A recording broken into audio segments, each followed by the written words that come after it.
How to change Telegram storage location. Hello guys, welcome back to this YouTube channel. Today I will show you that how can you change Telegram storage location. So let's get started.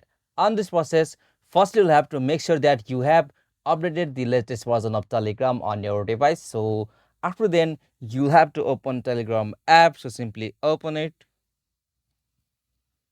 Okay, so after you open the Telegram app, on this interface, you'll have to tap on three lines just at the top left corner of the screen. So simply tap on it. And now from here, go with the option settings. So simply tap on it. Okay, so from here, you'll have to scroll down and go with the options like data and storage. So simply tap on it.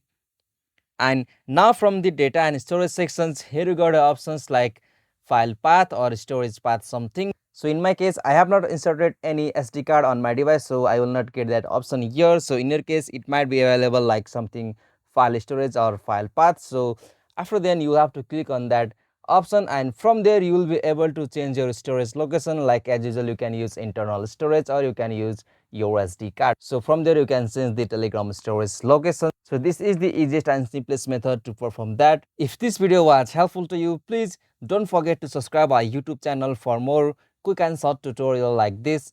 Thank you for watching this video. Have a nice day.